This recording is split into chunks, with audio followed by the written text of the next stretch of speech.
নির্যাতনের মধ্যে থেকেও আমি জনগণের পাশে ছিলাম, এখনো আছি, ভবিষ্যতেও থাকবো ইনশাআল্লাহ। আমিরে জামাত ডক্টর শফিকুর রহমান মহোদয় বাগেরহাটে বিশাল জনসভা করেছেন।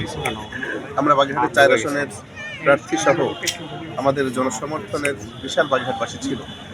আমরা প্রচণ্ড আশাবাদী, 4 জনই আমরা ইনশাআল্লাহ বাগেরহাট থেকে আগামী 12 ফেব্রুয়ারি যে নির্বাচন আসছে এই নির্বাচনে বিজয়ী হব, এটা আমাদের বিশ্বাস।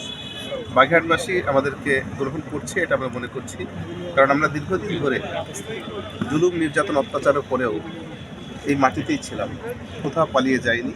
সর্বোচ্চ কারাগারে গ্রেপ্তার হয়েছিলাম, আমি নিজেও 6 বছর কারাগারে ছিলাম। তো কারাগারের বাইরে যত সময় কাটিয়েছি, নির্যাতনের মধ্যে থেকেও আমি জনগণের পাশে ছিলাম, এখনো আছি, ভবিষ্যতেও থাকবো ইনশাআল্লাহ। এই জন্য আমরা আশাবাদী যে বাগেরহাটের জনগণ আমাদেরকে গ্রহণ করবে, সেভাবেই তারা আমাদেরকে আশ্বস্ত করছে। আপনারা সবাই জানেন যে বাংলাদেশে এখন প্রায় 33% তরুণ সমাজ যারা দীর্ঘদিন ভোট দিতে পারেনি। এই যে দীর্ঘদিন ভোট দেওয়ার আক্ষেপ, ভোট না দেওয়ার যে আক্ষেপ রয়েছে, সামনে যে নির্বাচন আসছে, সেজন্য তরুণরা বেশি পরিমাণে মুখিয়ে আছে, ভোটে তারা অংশগ্রহণ করবে, ভোট দিবে, স্বাধীনভাবেই দিবে।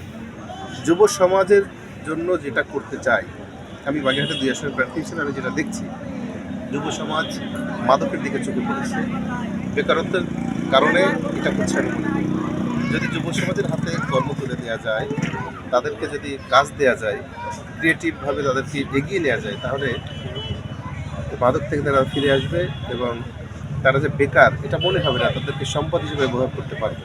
এই জন্য যুব সমাজকে কাজে লাগানোর জন্য কারিগরি শিক্ষা, তাদের কর্মসংস্থানের ব্যবস্থার জন্য আমরা বিভিন্নভাবে চিন্তা করছি এবং এগুলো আগামীতে ইনশাআল্লাহ যদি বাগেরহাটবাসী আমাদেরকে দায়িত্ব দেয়, আমরা তাদেরকে কর্মসংস্থানের জন্য নিশ্চয়ই ক্রিয়েটিভমূলক পদক্ষেপ গ্রহণ করব।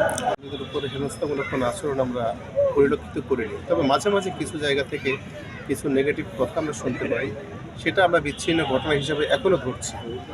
এখনও এরকম কোনো খবর বাগেরহাটে আসেনি। আশা করি নির্বাচন পর্যন্ত আমরা এই শান্তিপূর্ণ পরিবেশেই আমাদের প্রচারণা চালিয়ে যেতে পারি।